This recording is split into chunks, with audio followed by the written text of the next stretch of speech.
வணக்கம் மக்களே, விடிய காலை 5 மணி. நந்தினியுடைய செல்போன் விடாமல் நடிக்க கண்களை கசக்கிக் கொண்டே போனை எடுத்து பார்க்கிறாள் நந்தினி. அதில் அண்ணனின் பெயரை பார்த்ததுமே பயந்து போனாள். என்னடா இது, இந்த நேரத்திலேயா? யாருக்கு என்னாச்சுன்னு தெரியலையே. 5 மணிக்கு அண்ணன் விடாம இப்படி போன் அடிக்குதே, என்னன்னு தெரியலையே என்று பதட்டமாக ஆன் செய்து அண்ணனிடம் கேட்கிறாள். மறுமுறையில் அண்ணனும், அப்பாக்கு heart attack T Sharada, nursing ஹோம்ல தான் சேர்த்திருக்கோம் என்று அண்ணன் கூற நந்தினிக்கு இந்த உலகமே இருண்டு தலைகீழாக சுற்றுவது போல இருந்தது. கொஞ்ச நேரத்தில் நிதானத்துக்கு வந்தவள் தன் கணவனான வினோத்திடம் சொல்லிவிட்டு மருத்துவமனைக்கு பயணித்த அந்த நிமிடங்கள் நரகமாக நந்தினிக்கு தெரிந்தது. சுமார் 8 வருடங்களுக்கு முன்பு அப்பாவின் முன்னால் கணவனான வினோத்துடன் நின்றது இப்போதும் அவள் நினைத்து பார்த்தாள். நான் எவ்வளவோ சொல்லியும் நீ கேட்காம வினோத்தை கல்யாணம் பண்ணிக்கிட்டு வந்து நிக்கிற, இதுக்கு மேல உன் கூட எனக்கு பேச இஷ்டமே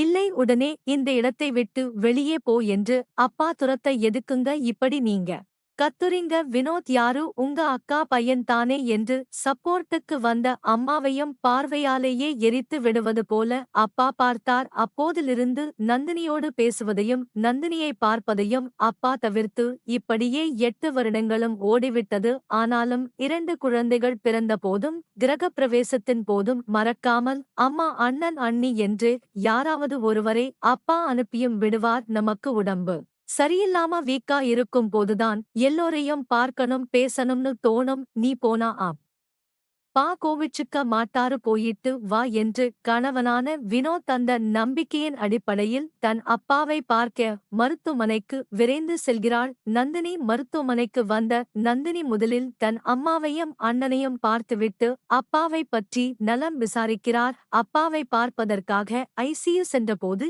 மனமும் ஏதோ இனம் புரியாத உணர்வுகளால் நிரம்பி இருந்தது. அப்பா இடது பக்கம் இருந்த 2வது கட்டிலில் சுவாசக் கருவிகளின் துணையோடு சுவாசித்துக் கொண்டும் இருந்தார். அதை பார்த்ததுமே உடைந்து போய்விட்டாள் நந்தினி. தலையை தலை நரைத்து வழக்கமான விபூதி கீற்று இல்லாமலும் கலை இறந்து சோர்வாக இருந்த அப்பாவை பார்க்கவே நந்தினியுடைய மனம் வலித்தது. நினைவுகள் கண்ணீராக நிரம்பி வழிய நந்தினியால் தன்னுடைய அழுகையை அடக்க முடியவில்லை. கால் வலிக்குதுப்பா என்று சொன்ன ஒரு காரணத்துக்காக இரவெல்லாம் காலை அமுக்கிவிட்ட அப்பாவா இது எனவும் நினைத்துக் கொண்டாள். விருப்பப்பட்ட காலேஜ் கிடைக்காது, இது கிடைக்காது போலப்பா என்று முகம் சுருங்கியதை பொறுத்துக் கொள்ள முடியாமல் தொடர்ந்து 1 மாத காலம் முயற்சியின் காரணமாக அதே காலேஜில் நந்தினிக்கு சீட் கிடைக்க வைத்த அப்பாவா இது என்று அப்பாவைப் பற்றி ஒவ்வொரு விஷயமாக நினைக்க நினைக்க நந்தினிக்கு கண்ணீரை கட்டுப்படுத்த முடியவில்லை. கண்ணீர் வலிவதையும் தடுக்க முடியவில்லை நந்தினிக்கு. அந்த சமயத்தில் அப்பா மெல்ல கண் விழித்து நந்தினியை பார்த்து கண்களில் நீர் வழிய மெலிதாக சிரித்து இங்க வா என்று சைகையாலேயே அழைக்க ஒரு கணம் இதயம் நின்று துடித்தது நந்தினிக்கு. நந்தினியும் தன்னுடைய தந்தையின் அருகில் செல்ல எப்ப வந்த என்று பேச முடியாமல் கேட்டார் அவருடைய அப்பா. இப்பதான் பா என்று அப்பாவின் கண்ணீரை துடைத்தபோது சோர்வில் அப்பாவின் கண்கள் தானாக மூடிக்கொண்டது. வெளியே வந்து கண்களை துடைத்துக் கொண்டே எதனால் இப்படி ஆச்சு என்று அண்ணனிடம் கேட்டாள் நந்தினி. அப்போது அண்ணனும் தயங்கியபடியே ஒன்னும் இல்ல, 1 மாசத்துக்கு முன்னாடி உன் புருஷன் வினோத்துக்கு கார் ஆக்சிடென்ட் ஆச்சுல, அதை அப்பா கிட்ட சொன்னேன். அப்படியாவது அப்பா மனசு வாருவான்னு நினைச்சுதான் நான் அப்படி சொன்னேன். ஆனா அந்த நியூஸால அப்பாவுக்கு இப்படி ஆகணும்னு நான் கொஞ்சம் கூட நினைக்கல. சாரி நந்தினி, என்னை மன்னிச் சிறு. அப்பாவோட இந்த நிலைமைக்கு நான் தான் காரணம்னு நினைக்கும்போதே எனக்கே அசிங்கமா இருக்கு என்று தலை குனிந்த அண்ணனின் குற்ற உணர்வை மேலும் கிளற விரும்பாமல் அமைதியாக இருந்தாள் நந்தினி. சரி அண்ணே விடு, நீ இப்படி நடக்கும்னா சொன்ன நாம ஒன்னு நினைக்கும், ஆனா வேற ஒன்னு நினைக்குது பார்த்தியா என்று தன் குற்ற உணவில் இருந்த தன் அண்ணனுக்கும் ஆறுதல் கூறினாள்.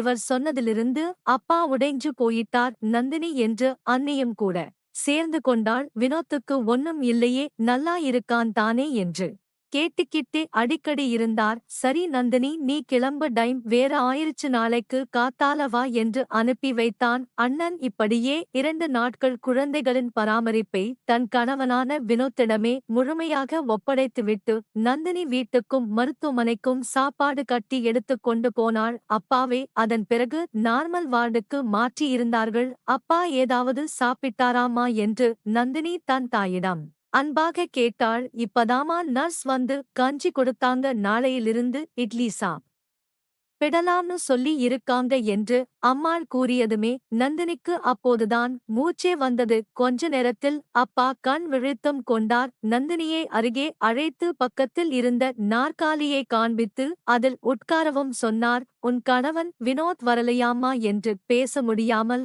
மெதுவாக தன் மகளான நந்தினியை பார்த்து கேட்டார். வித்யாவையும் வினயாவையும் ஸ்கூல்ல இருந்து கூட்டிக்கிட்டு சாயங்காலம் உங்களை பார்க்க வரேன்னு சொன்னாரு அப்பா என்று நந்தினியும் கூறினாள். அதேபோல மாலை வினோத் தன்னுடைய இரு மகள்களோடு தன் மாமனாரை பார்ப்பதற்காக வந்தான். வினோத்தை பார்த்து சந்தோஷமாக சிரித்தார். தன் கைகளை அசைத்து பக்கத்தில் வரவும் சொன்னார். வினோத் பக்கத்தில் வர அவனின் இடது உள்ளங்கையை கெட்டியாக பிடித்தும் கொண்டார். அந்த ஆக்சிடென்ட்ல உனக்கு ஒன்னும் அடிபடலையே தம்பி என்றும் கேட்டார். இல்ல மாமா, எனக்கு ஒன்னும் ஆகல என்றான். வினோத் தன் கை மேல இருந்த அவரின் கையை ஆறுதலாக தடவியும் கொடுத்தான். வெகு நாட்களுக்குப் பிறகு அப்பாவிடம் பேசியதால் மனம் நிறைந்திருந்தது. அன்றுதான் நிம்மதியாக முறங்கினாள் நந்தினி. மறுநாள் மருத்துவமனைக்கு சென்றபோது அப்பா பழையபடி ஃப்ரெஷ்ஷாக நெற்றியில் விபூதி கீற்றோடு பார்ப்பதற்கு நிறைவாகவும் இருந்தார். நந்தினிக்கு அது ரொம்பவும் பிடித்தும் மனதிற்கு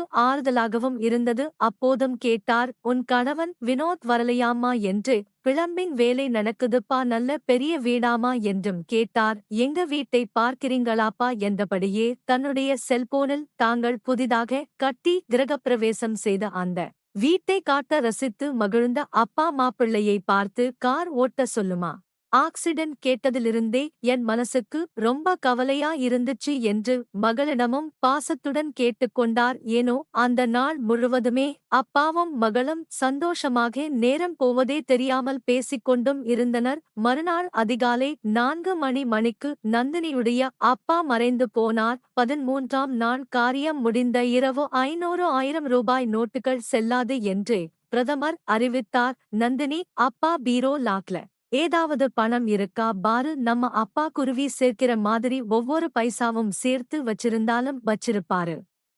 அது வேஸ்டா போயிட போகுது, போய் பாரு என்று அண்ணன் கூற நந்தினியும் பீரோவை தொடும்போதே அப்பாவை தொடுவது போன்ற உணர்வு வர நந்தினியின் கைகளும் நடுங்கின. அப்பாவுக்கு மாச சம்பளம் வந்ததும் ரூபாயை பிரித்து வைக்கும் பழக்கம் உண்டு. நோட்டுக்கட்டுகளை பார்த்தபோது அப்பாவின் எழுத்தும் தெரிந்தது.